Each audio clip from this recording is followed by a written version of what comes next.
अस्सलामुअलैकुम dear students, welcome to Punjab technical and science academy. मैं हूं आपका इंस्ट्रक्टर मोहम्मद बिन जमील।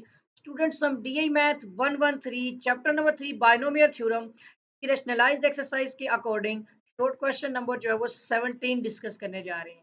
हमने इसमें भी मिडिल टर्म फाइंड करनी है। x plus 3 divide by x की पावर है 15, a प्लस बी की पावर n ही है, बट n आपका जो है वो ओड नंबर है।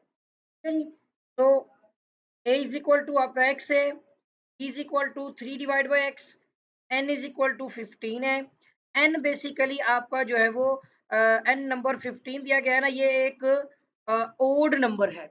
और ओड नंबर में टर्म के फॉर्मूले के हिसाब से टर्म r प्लस वन जो होती है, इसके दो फॉर्मूले बनेंगे। इसके मुताबिक आप देखेंगे यहाँ पर कि एक R1 और एक R2 के हिसाब से आपने यहाँ पर जो होता है वो n plus one divide by to करना है एक केस में। R1 आप सब हिसाब लगा के देख लें यहाँ पर, और उसके अंदर आपने ऐड भी करना है। मैं यहाँ पे इसको टू कर देता हूँ, इसके शुरू में मैं टर्म R1 प्लस वन कर देता हूँ।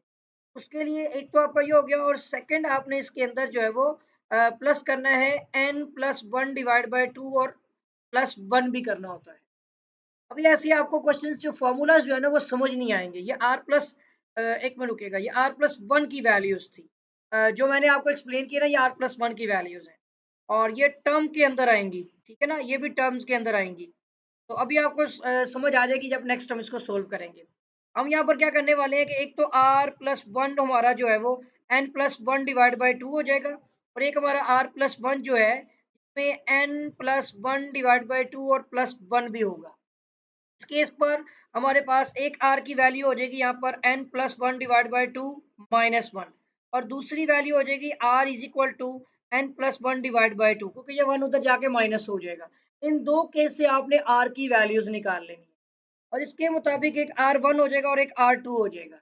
बस ये दो r1 और r2 की वैल्यूज बनानी है हमने। n हमारे पास 15 है, तो r1 में जो n आपका हो जाएगा 15 plus one divide by two minus one, और ये आपका R2 हो जाएगा 15 plus one divide by to.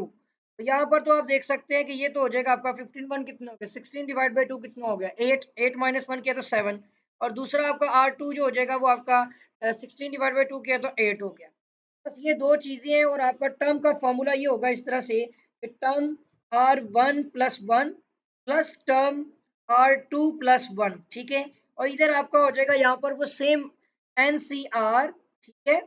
ए आपका हो जाएगा यहाँ पर उसकी पावर, अब R1 है ये, और ए की पावर हो जाएगी n माइनस R1, ये पहले वाले की वैल्यू लिख रहा हूँ, और बी की पावर हो जाएगी R1, फिर प्लस करके NCR2, ये दूसरे वाले की वैल्यू है। ए की पावर कितनी हो गई n माइनस R2, और बी की पावर हो जाएगी R2। बस इसमें जस्ट आपने वैल्यूज लिखनी है। वैल्यूज किसकी लिखनी है, इन सब की। n कितना है आपका 15, ठीक है जी, 15 है। ए आपके पास वो अभी आगे देखते हैं। तो R1 में आपका R1 कितना है, R1 हमने फाइंड किया यहाँ पर 7, ठीक है जी। तो ये आ जाएगा 7 प्लस वन प्लस R2, फिर से एक नंबर ज्यादा ही है ना, 8 प्लस वन, और इक्वल टू n आपका 15, 15 c 7 हो गया इसका। ए x है, देख लेते हैं एक बार फिर से। a की वैल्यू क्या है x, और b की पावर वैल्यू 3 ओवर x, ठीक है। a की पावर x है और b की वैल्यू 3 ओवर x है। इसकी पावर कितनी होगी 15 माइनस सेवन, और इसकी हो जाएगी 7। इसी तरह से प्लस करते हुए 15c आपने 8 भी निकालना है। ए एक्स ही है, इसकी पावर हो जाएगी यहाँ पर 15 माइनस आर, कितने आपका इसका 8, और जो दूसरी b की वैल्यू 3 ओवर एक्स, इसकी पावर 8 हो जाएगी। तो जस्ट आपने सिंप्लीफाई किया, ये वैल्यू एक आपकी टर्म हो गई 8, दूसरी आपकी टर्म हो गई 9, ये मिडिल टर्म्स हैं दोनों, और 15c 7 फॉर्म बनानी है बस।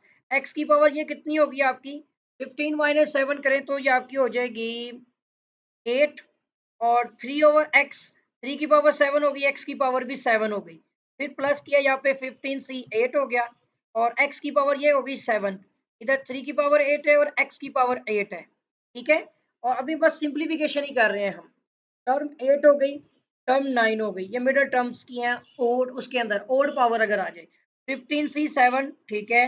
x की पावर 8 बड़ी है, तो यहाँ पर क्या हो जाएगा कि 3 की पावर 7 भी है, x की पावर 8, और ये x की पावर ऊपर जाके माइनस 7 हो गई, जो एक कम होगी। हम नेक्स्ट स्टेप में करते हैं इसको। 15c आपका 8 हो गया, इसमें आपका 3 की पावर 8 ऊपर ही रहेगी, ये x की पावर 8, और ये वाली नीचे जाके माइनस होगी, तो वो छोटी रकम है। तो यहाँ पर आपका आ जाएगा टर्म 8 प्लस टर्म 9। अगर पूरा सोल्व भी कर सकते हैं वैसे तो 15c7, 3 की पावर 7 आ गई और x अकेला रह जाएगा। 8 माइनस 7 करें तो 1 आ जाती है ना पावर, ठीक है।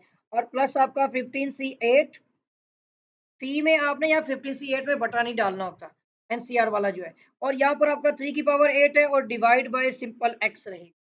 तो ये हमारे पास इसका आंसर बन रहा है। बाकी बुक में देख लेते हैं, मैंने शायद ज्यादा डिटेल में ना लिख दिया हो। तो यहाँ पर जो है मैंने वैल्यूज लिखी हैं वो आपकी एक लिखा हुआ एंड लिख दिया उसने। अब प्लस वैसे हम लिख देते होते हैं, एंड भी लिख सकते हैं यहाँ पे, टर्म 8 एंड टर्म 9। तो 8 वाले में 15c7, ठीक है, 3 की पावर 7 और x आ गया, ठीक है। और टर्म 8 में 15c8, 3 की पावर 8 और x आ गया डिवाइड। तो ये थोड़ा सा क्वेश्चन था, यही हमारे आंसर है, ये वाला जो एक लाइन में दरमियान में जो प्लस लिखा हुआ है ना, वहां पर जस्ट उसने एंड लिखा हुआ है, अलग अलग किया हुआ है। अब ऐसा भी कर सकते हैं, कोई मसला नहीं है। तो आई होप के स्टूडेंट आपको क्वेश्चन समझ आ गया होगा। इसके साथ ही अगर आपने अभी तक मेरे चैनल को सब्सक्राइब नहीं किया तो चैनल को सब्सक्राइब भी कर लें, साथ ही बेल आइकन पर क्लिक भी कर दें, वीडियो को लाइक करें, शेयर करें। कोई भी क्वेश्चन क्यूरी वगैरह हो तो कमेंट कीजिएगा। आपके साथ भी मुलाकात होगी, दुआ में याद रखिएगा। अल्लाह हाफिज।